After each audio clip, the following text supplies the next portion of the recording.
محرم الحرام کا مہینہ ہے، اور یہ کوئی مہینہ عام مہینہ نہیں ہے۔ یہ کوئی مہینہ لوگ اسے عام مہینوں کی طرح سمجھتے ہیں، لیکن یہ مہینہ بہت ہی فضیلت والا مہینہ ہے۔ حدیث پاک ہے کہ حضرت ابو بکر صدیق رضی اللہ تعالیٰ عنہ سے روایت ہے کہ اللہ کے رسول جناب محمد رسول اللہ صلی اللہ تعالی علیہ وسلم نے ارشاد فرمایا کہ بے شک زمانہ گھوم کر پھر اسی نقطے پر آ گیا جب اللہ تعالیٰ نے زمین اور آسمان کو پیدا کیا۔ پھر زمانہ گھوم کر میرا آقا نے کیا فرمایا؟ پھر زمانہ گھوم کر اسی نقطے پہ آ گیا کہ جب اللہ تبارک و تعالیٰ نے زمین اور آسمان کو پیدا فرمایا تھا، زمین اور آسمان کو پیدا فرمایا تھا۔ پھر میرے آقا فرماتے ہیں کہ سال 12 مہینے کے ہوتے ہیں۔ سال کتنے مہینے کے ہوتے؟ 12 مہینے کے ہوتے ہیں، اور میرے آقا فرماتے کہ ان 12 مہینوں میں سے 4 مہینے حرمت والے ہیں۔ 4 مہینے کون سے ہیں؟ حرمت والے ہیں۔ میرے آقا فرماتے ان میں سے پہلا ذی القعدہ، ذی الحجہ، محرم اور رجب ہے۔ محرم اور رجب۔ اب ذرا آپ سنیے غور سے، آپ سمجھے نہیں ہوگے میں نے کیا کہا ہے نا۔ میرے آقا جناب محمد رسول اللہ صلی اللہ تعالی وسلم نے فرمایا کہ بے شک سال کے کتنے مہینے ہوتے ہیں؟ 12 مہینے ہوتے ہیں، اور ان 12 مہینوں میں سے 4 مہینے حرمت والے ہیں۔ اب ذرا حرمت سمجھے کیا ہے؟ اللہ کے رسول جناب محمد رسول اللہ صلی اللہ تعالی علیہ وسلم نے ارشاد فرمایا حرمت والے مہینوں میں اگر کوئی بندہ عمل صالح کرتا ہے، نیک کام کرتا ہے، تو اللہ تبارک و تعالی اس کو دگنا ثواب عطا فرماتا ہے۔ دوسرے مہینوں کے عوض حرمت والے مہینوں میں دگنا ثواب عطا فرماتا ہے۔ اور میرے پیارے آقا اپنے صحابہ سے فرماتے ہیں میرے صحابہ، جس طرح اللہ حرمت والے مہینوں میں نیک اعمال کا دگنا ثواب عطا فرماتا ہے، تو اسی طرح ظلم کا، گناہوں کا بھی دگنا عذاب اللہ عطا فرماتا ہے۔ تو اسی لیے ان حرمت والے مہینوں کی ادب کرنا ضروری ہے۔ اور صحابہ کرام فرماتے ہیں کہ ہم نے جب سے یہ بات اللہ کے رسول سے سنی ہے، ہم نے ان مہینوں کو ہمیشہ عبادات میں گزاری ہے، ہمیشہ عبادات میں، اور ہم لوگوں نے بچنے کی کوشش کی ہے کہ ہم لوگ ان مہینوں میں گناہوں سے بچے رہیں۔ اور ویسے بھی صحابہ کرام کی زندگی تو وہ زندگی ہے جن لوگوں نے اللہ کے رسول کو اپنی آنکھوں کی نگاہوں سے دیکھا ہے، حضور کے جلوے دیکھے ہیں، حضور کا کردار دیکھا ہے، حضور کا حسن اخلاق دیکھا ہے، تو وہ لوگ گناہوں سے بچتے تھے، ہے نا۔ اب ذرا دیکھیے صحابہ کرام کیا فرماتے ہیں اس مہینے کے تعلق سے۔ اس مہینے کے تعلق سے صحابہ کرام فرماتے ہیں کہ ہم لوگوں نے اللہ کے رسول جناب محمد رسول اللہ صلی اللہ تعالی علیہ وسلم سے پوچھا محرم الحرام کے مہینے کی فضیلت، تو اللہ کے رسول فرماتے ہیں کہ محرم الحرام کا مہینہ رمضان کے بعد سب سے افضل مہینہ، اور یہ اللہ کا مہینہ ہے۔ کیا ہے یہ؟ اللہ تبارک و تعالیٰ کا مہینہ ہے۔ اور حضرت ابو ہریرہ رضی اللہ تعالیٰ عنہ سے روایت ہے کہ رسول اللہ صلی اللہ تعالی علیہ وسلم نے فرمایا کہ رمضان کے بعد سب سے افضل روزے ماہ محرم کے ہیں۔ سب سے افضل رمضان کے بعد جو سب سے افضل روزے ہیں وہ ماہ محرم کے ہیں، اور میرے آقا فرماتے ہیں جو اللہ کا مہینہ ہے۔ جو کون سا مہینہ ہے؟ اللہ کا مہینہ ہے۔ اور میرے آقا فرماتے ہیں کہ فرض نمازوں کے بعد سب سے افضل نماز تہجد کی نماز ہے۔ فرض نماز کے بعد سب سے افضل نماز تہجد کی ہے۔ میرے آقا نے کیا فرمایا کہ رمضان کے روزوں کے بعد سب سے زیادہ ثواب کس روزوں میں ہے؟ محرم کے روزوں میں۔ پھر میرے آقا فرماتے ہیں یہ اللہ کا مہینہ ہے۔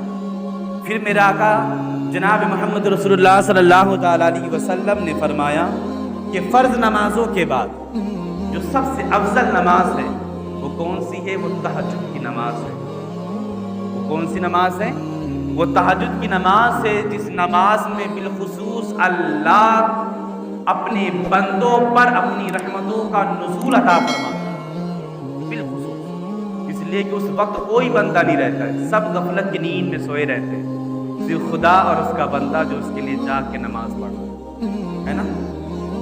اور اسی طرح ایک شخص نے اللہ کے رسول جناب محمد رسول اللہ صلی اللہ تعالیٰ علیہ وسلم سے سوال کیا کہ اے پیارے آقا صلی اللہ تعالیٰ علیہ وسلم، رمضان کے بعد میں کس ماہ میں روزہ رکھوں؟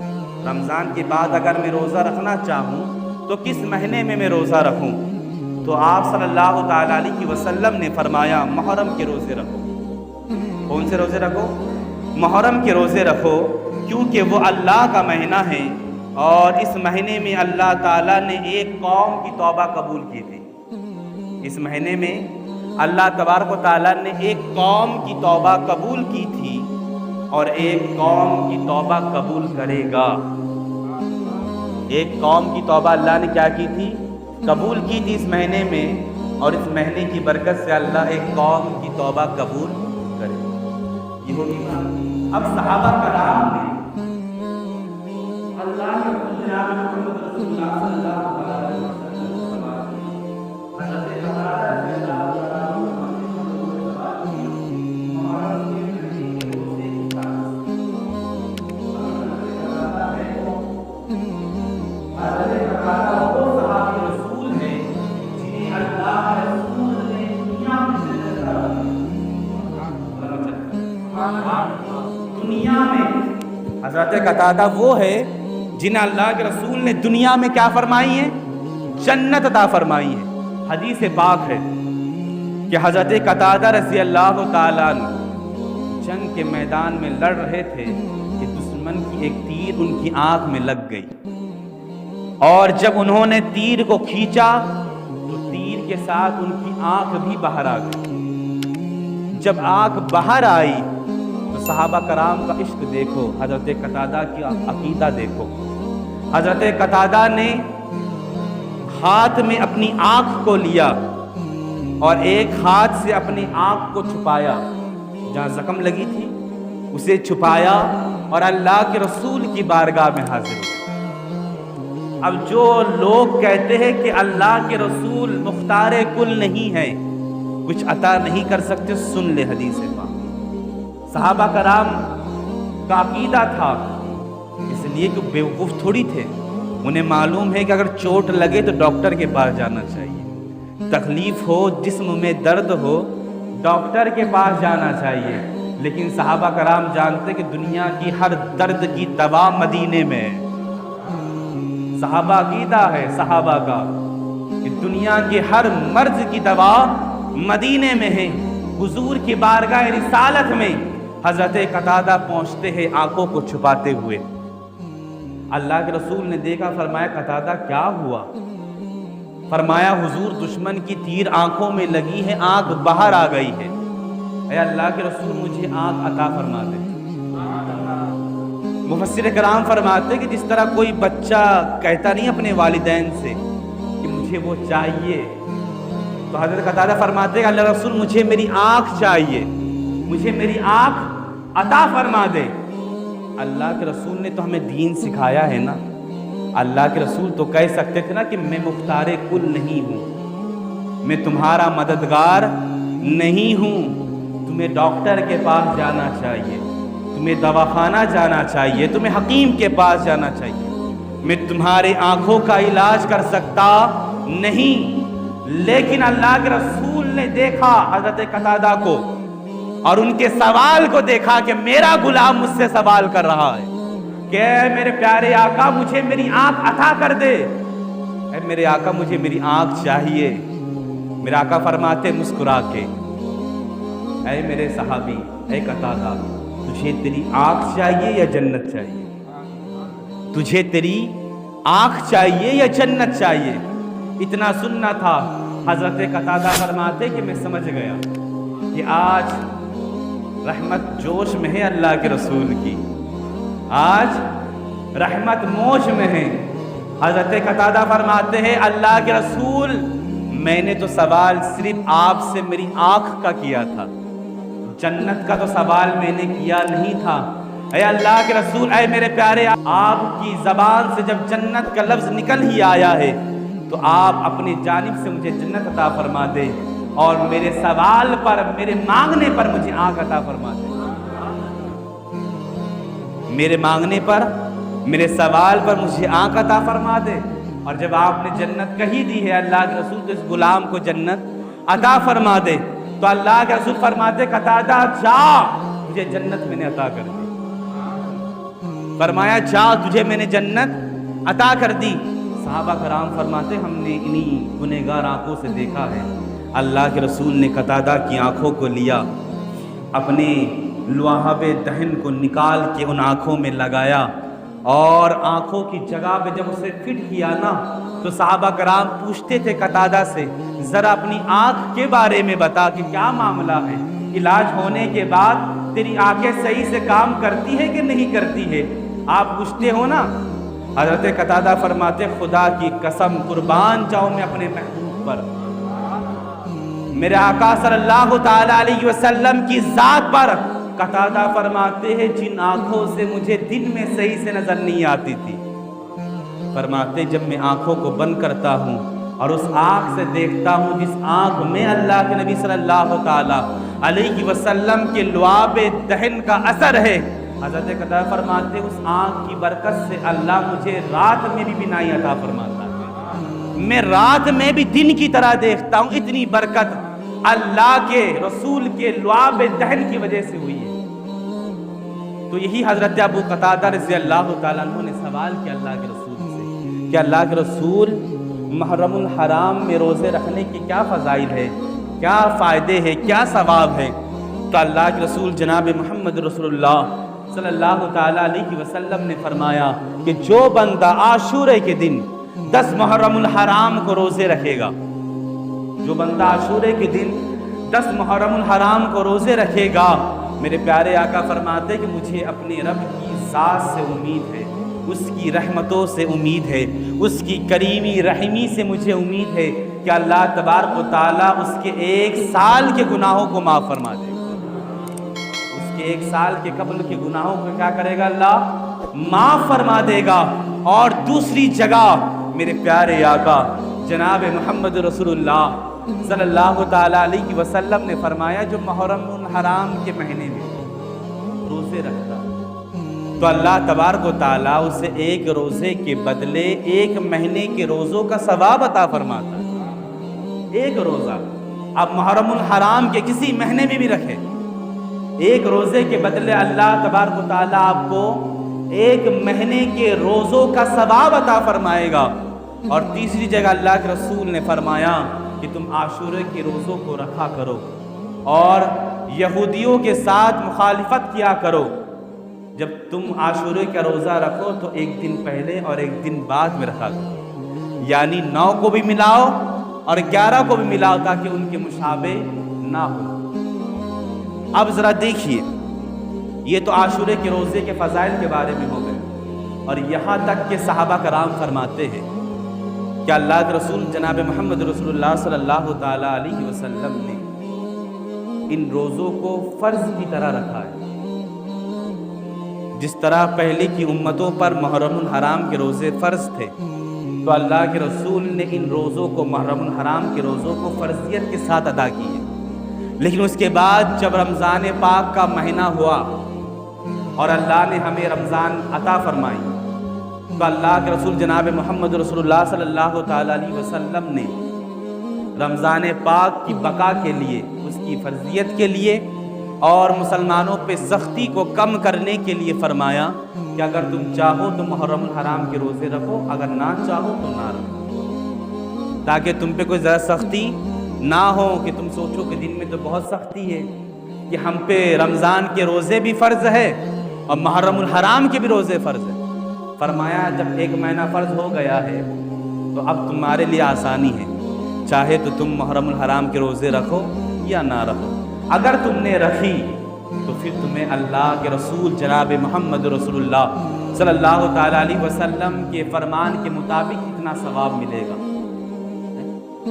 اب عاشورے میں میرے پیارے آقا صلی اللہ علیہ وسلم فرماتے ہیں کہ جو بندہ یہ چاہے کہ اس کے رزق میں برکت ہو، تو اس کے مال میں برکت ہو، کشادگی ہو، تو میرے پیارے آقا فرماتے ہیں اسے چاہیے کہ عاشورے کے دن 10 محرم الحرام کے دن اپنے بچوں پر، اپنی بیویوں پر، اپنے آل و عیال پر دل کھول کر خرچ کرے، کشادگی کے ساتھ کیا کرے؟ وہ خرچ کرے۔ میرے آقا فرماتے ہو جتنی کشادگی کے ساتھ وہ خرچ کرے گا اللہ اس کے رزق میں اتنی کشادگی عطا فرمائے گا۔ اور حضرت سفیان ثوری رحمۃ اللہ علیہ بہت پائے کے بزرگ ہیں، وہ فرماتے کہ میں نے اس حدیث پاک کا تجربہ کیا ہے، یہ حدیث تجربہ کی ہوئی ہے۔ فرماتے حضرت سفیان ثوری کہ میں نے اس حدیث پاک کا تجربہ کیا ہے، اور جیسے میرے پیارے آقا نے فرمایا میں نے ویسے ہی پایا۔ میں نے خرچ کیا، میں نے دیکھا کہ اللہ نے میرے رزق میں کیا کی؟ برکت عطا فرمائی۔ اب عاشورے کی شب کی نماز کو بھی سن لیں آپ۔ عاشورے کی شب میں 4 رکعت نفل نماز ہے، اور ہر رکعت میں سورہ فاتحہ کے بعد، ہر رکعت میں سورہ فاتحہ کے بعد 3 مرتبہ قل اللہ شریف ہے، سورہ اخلاص 3 مرتبہ، اور سلام پھیرنے کے بعد نماز سے فارغ ہونے کے بعد 100 مرتبہ قل اللہ پڑھنا ہے۔ میرے پیارے آقا فرماتے جو بندہ 4 رکعت نماز نفل ادا کرے اس انداز میں کہ ہر رکعت میں سورہ فاتحہ کے بعد 3 مرتبہ سورہ اخلاص یعنی قل اللہ پڑھے، اور سلام پھیرنے کے بعد نماز سے فارغ ہونے کے بعد 100 مرتبہ رب کی بارگاہ میں قل اللہ شریف پڑھے، تو اللہ تبارک و تعالیٰ اسے گناہوں سے پاک فرما دے اور اس کے لیے جنت میں نعمتوں کا اضافہ فرمائے گا، جو چاہے نعمت اللہ اسے جنت میں عطا فرمائے گا۔ جو عاشورے کی شب یہ نماز نفل پڑھے، اور عاشورے کے صبح جو نماز ہوتی ہے اس کے بارے میں سن لیں۔ حضرت زین العابدین رضی اللہ تعالیٰ فرماتے ہیں کہ جو بندہ عاشورے کے دن 2 رکعت نماز نفل پڑھے اور عاشورے کی دعا کو پڑھے تو فرماتے ہیں کہ اس کے لیے زندگی کا بیمہ ہو جاتا ہے، ملک الموت اس بندے کی بارگاہ میں نہیں آتا، اور نہ ہی اس بندے کی روح قبض ہوتی ہے 1 سال تک۔ پھر فرماتے کہ اگر اس کی زندگی میں موت لکھی ہو تو اللہ کا کرنا یہ ہے کہ وہ بھول جائے گا پڑھنا، اگر نہ بھولا ہو تو موت آ سکتی نہیں۔ یعنی جو حادثے والی موت ہوتی ہے، ایکسیڈنٹ جو ہوتی ہے، وہ موتیں ان موتوں سے انسان بچ جائے گا، اور جو موت فطری ہوتی ہے وہ موت اسے ہوگی۔ بہت سے آپ نے دیکھا ہے نا کہ انسان کبھی کبھی اپنی فطری موت مرتا ہے اور کبھی کبھی حادثوں میں مرتا ہے، لیکن فرماتے جو بندہ یہ نمازیں پڑھے گا وہ ہمیشہ حادثوں سے بچ جائے گا اور فطری موت اسے عطا ہوگی۔ اب اس نماز کا طریقہ کیا ہے؟ 2 رکعت نماز سے نفل، ہر رکعت میں سورہ فاتحہ کے بعد 10 مرتبہ سورہ اخلاص یعنی قل اللہ شریف پڑھنا ہے، اور سلام پھیرنے کے بعد 1 مرتبہ آیت الکرسی اور 9 مرتبہ درود ابراہیم پڑھنا ہے، اور درود ابراہیم پڑھنے کے بعد دعائے عاشورہ پڑھنی ہے، بس اتنا۔ یا پڑھ لے یا کسی کو پڑھنے دے اور اس سے سن لے، بس۔ اگر آپ کو پڑھنا نہیں آتا کسی سے پڑھوا کے آپ سن لو، بس آپ کا کام ہو جائے۔ اب رہا سوال یہ کہ بہت سے لوگوں نے عاشورے کو ماتم کا دن سمجھ کے رکھا ہے، تو میں آپ کو واضح کر دوں کہ 10 محرم الحرام صرف ماتم کا دن نہیں ہے، اس لیے کہ یہ وہ دن ہے جس میں بہت بڑے بڑے واقعات ہوئے ہیں، ہے نا۔ اسی دن اللہ تبارک و تعالیٰ نے زمین میں پہلی مرتبہ اپنی رحمتوں کا نزول فرمایا،